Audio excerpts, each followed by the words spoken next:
Bonjour Thomas Buberl. Hello, Thomas Buberl, the CEO of AXA and the world leader of insurance. We're going to talk about insuring the future.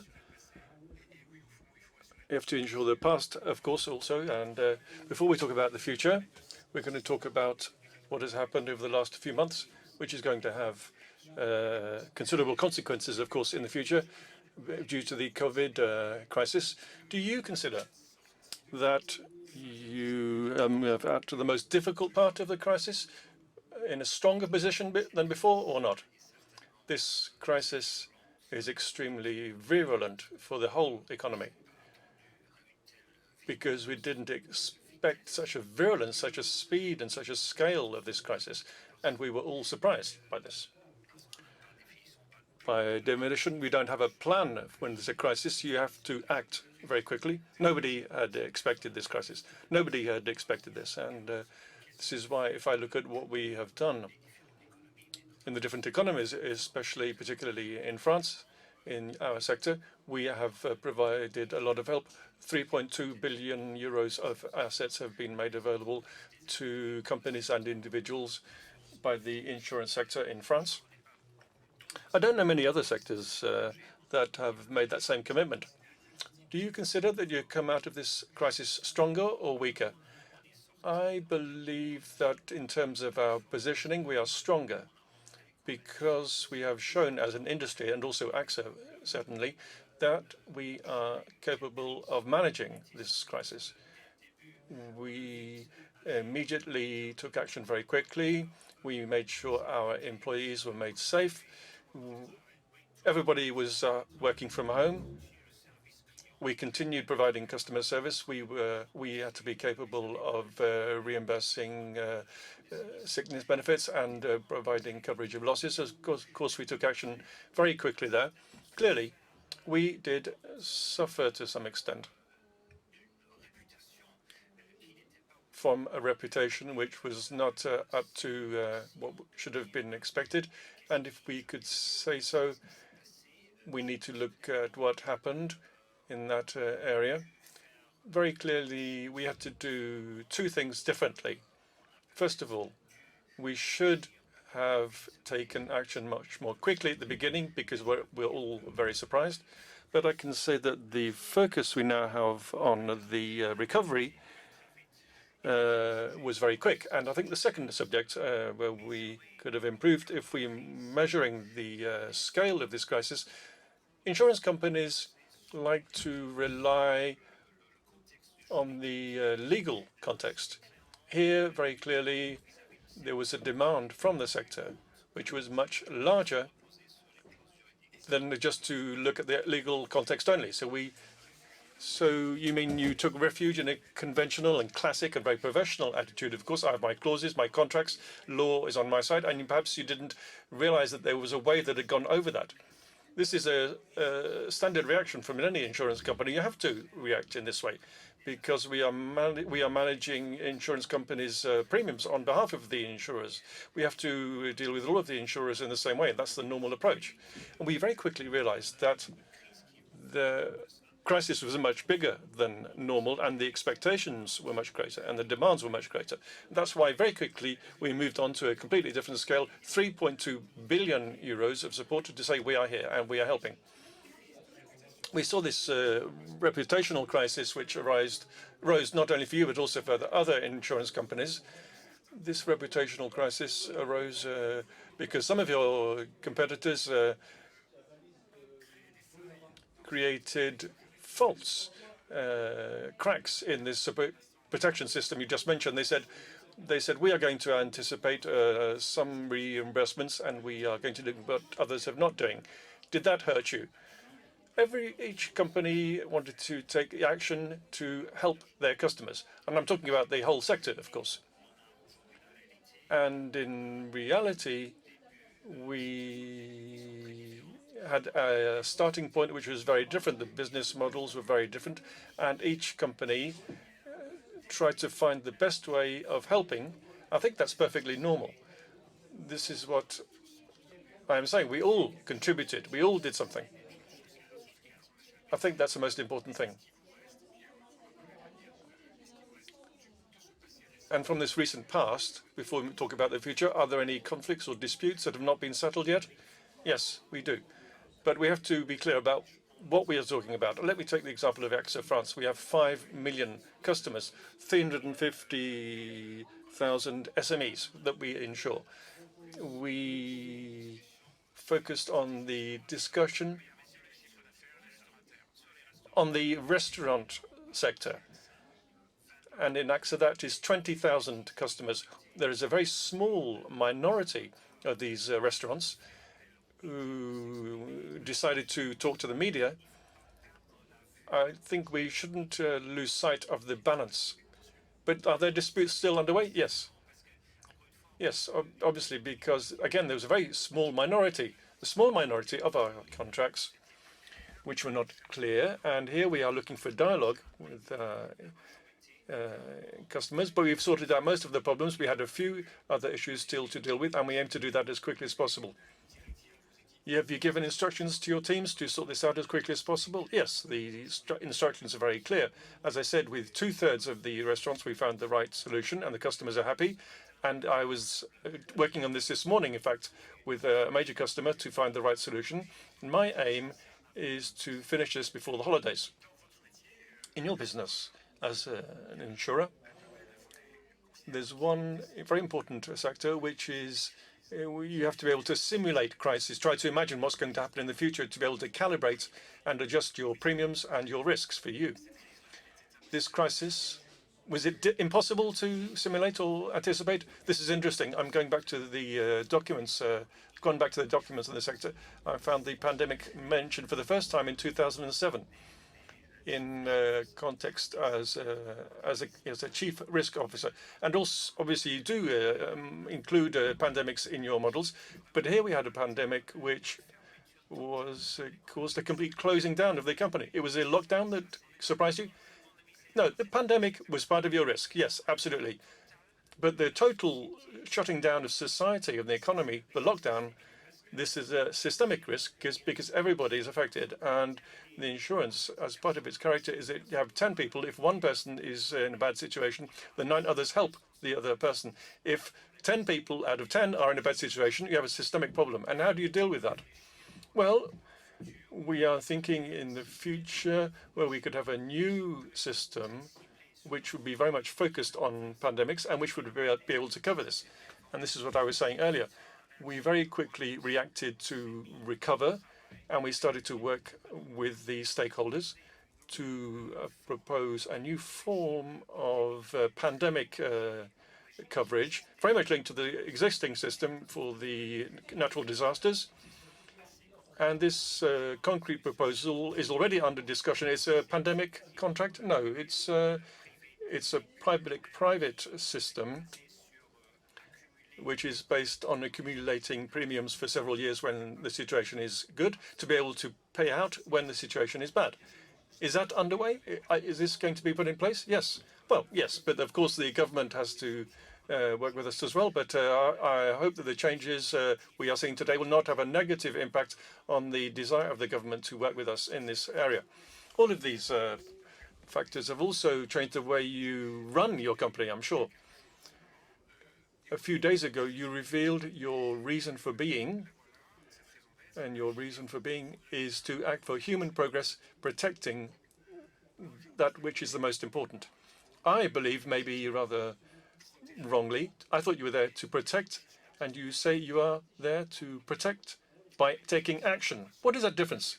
Why do you add this word of taking action as a priority rather than protecting?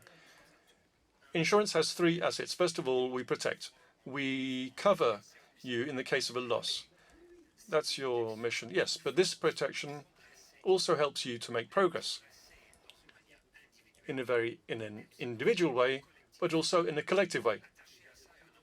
In that touch of that, today we published our climate report, where we are very strong in our commitment to the energy transition, very strong in our digital transformation. That's where we want to use our weight as an investor to help society at large, the collective society, to help society progress towards an energy transition and towards a healthcare which is much better prepared and provides better prevention as well.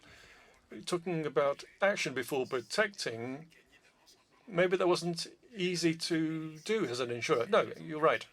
And this reason for being has a history with us right from the beginning when the founder Claude Buberl, we were already in this position. In other words, we formally defined our DNA, which had existed for many years, and we also combined with this all of the employees to create this reason for being. And for me, the words are very strong and very much linked to our culture. When we had this launch, we said to ourselves, is it the right time? Yes, it is exactly the right moment, because this crisis enables us to have tangible proof about our reason for being, about our mission. In this document you published by AXA, this is an interview with Buberl, who is the president, and you are the general director. You run AXA, and in this conversation with your chairman, I'd say that you say that you want to go beyond your role as an insurance company. Yes, because traditionally, an insurance company is there to pay bills. That's the idea of protection. What I'm saying is if we listen to customers' needs, they want us to do more than that. They want us to help us avoid this loss. And this is the idea of making progress. You, I hope, every day you think about your health, for example. And of course, you don't want to go to the doctor. It's much better to think in advance about what you're eating and drinking. Do I do physical exercise, for example? And for example, our investments in digital health. We were one of the first to launch remote medicine and telemedicine in France. We showed there that this need for support within a company and also an individual base is something that's very important, and there's a big demand for that. To go beyond your role as a protector, but also we want to be a protector and also a partner with our customers. You also said that we have to think about mechanisms to extend the field of operations that are covered by insurance. This is linked to what I was saying just now.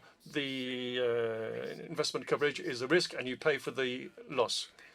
Tomorrow, we want to be able to anticipate. We want to be able, in the field of prevention around the insurance coverage, we want to have a whole series of services which help us to provide better support to our customers throughout their life. The customer is an individual customer, you and me, but it's also a business.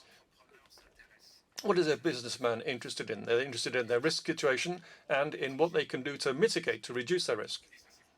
That's you. That's your job, yes, because we are the biggest business risk insurance company in the world.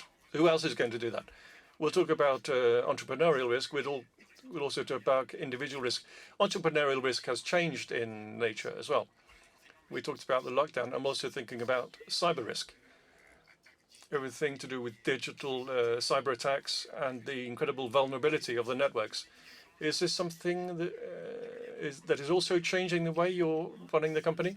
For me, this could be the next pandemic, because the cyber risk is, in the end, a systemic risk also, because if it attacks everybody, and it affects everything. That's right. So we need to start talking very quickly about what we're going to do about the systemic part. Are we also going to have a cyber answer to the cyber risk in the same way? And to go back to your question about services, for example, today, we sell cyber risk solutions. This is coverage with a whole series of services around that coverage, which say how I'm going to protect myself from the outside world, how I'm going to protect myself within the company, and how I'm going to be able to restart my system when there is an incident. In the visible future, when you're talking about the demands from individuals, not just businesses, there's a whole area of health and, of course, also of old age. Is this something that is the government responsibility or your responsibility, or the both? I think it's both.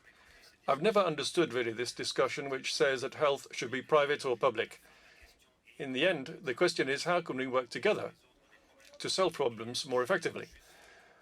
And I recently co-chaired a study within the Montaigne Institute, the boss of Infosystem, and we realized there was a healthcare sector that was missing. We needed to have a platform where stakeholders can meet and talk to each other. and also have the challenge of telemedicine. That's a big challenge as well, especially when you see the comfort it can bring during a crisis. We gave telemedicine free of charge to a lot of people outside our normal circle of customers, and there was an explosion in demand for telemedicine. Have you been struck by the antagonism between these two worlds, the public and private world, in the healthcare sector? I don't think there's an antagonism, really. Suspicion, perhaps? Yes, but we have to overcome this suspicion. We saw during this crisis that it is only together that we will be able to succeed. And after this crisis, there will be a lot of investment in the healthcare sector, and the private sector, for us, for example, us as an investor, but also others as creators of solutions, will play a key role with the public sector. There's another sector where you are expected to play a role, and which will be part of your reputational aspect as well, which is your role as an investor. And as the person who is responsible for areas which produce carbon and which are not aligned with the demands of less carbonized economy. You work with NGOs in that area, always in a perfect way with not a single problem. You're smiling, so maybe that's not the case. No, it's not always easy, of course, to work with NGOs, but we have had some very good partnerships with NGOs. Your objective? Are you going to completely move away from all investments in tobacco? Yes, that is completely finished now. No, we have no more investments in tobacco. And your objectives for coal, is that to disinvest, divest by 2030? And in Europe, we're going to divest from OECD by 2030 and non-OECD by 2040. So non-OECD means countries like Africa, countries which are able to make a living thanks to coal. Yes, but that's not sufficient. We were the first to divest from coal. And if I like to just say a few words about the question of our reason for being, our mission, investing means progressing. And here again, after the crisis, the insurance sector was very good at giving the means to do that. For coal, we are talking about extremes. We were the first to divest from coal, and today we are seeing our looking up for our portfolio in terms of how much warming it produces. In 2019, our portfolio had 2.8% degrees of warming. By divesting from coal, we can reduce that further, but that's not enough. The objective is 1.5 by 2050. In other words, to be able to do that, we have to work on the energy transition of the whole environment. That's why we launched this last year with the first transition bond to work with the industrial companies. These are tools that will help these companies. And so here you are funding the transition. It's not a penalty. What we're saying is we will support you to help you work more effectively and in a more green way. Another question is that a few days ago we had the 150 citizens that had been drawn by lots who worked on the environmental issues, 149 proposals. 2 were missing, of which one was the carbon tax. Do you think they were wrong to forget about carbon tax? Do you think the carbon tax is a good thing to fight against climate change? I'm a big fan of having a price for carbon. Sometimes you have a carbon price, and the carbon price is not high enough to be dissuasive, to actually cause a change. You have to have a carbon price which is fair, and on the subject of taxes, we have many countries which have already done that. Switzerland and Canada, in order to redistribute. We take money from companies who are producing, and we distribute that to people who are good pupils. Do you want to see that in France? I think each country has to see what is the right measure to take. We have many examples in the world that we can use to move forward. Thomas Buberl, do you think we're going to get out of this situation? We're going to succeed? This is the theme of our meetings here today. We have to succeed. This was a very profound crisis, but for me, this crisis hasn't made us think a lot about us, about how we function, and the challenges have become bigger now. And we have to use this crisis as an opportunity to change, to enable our company and our society to move forward. Thank you.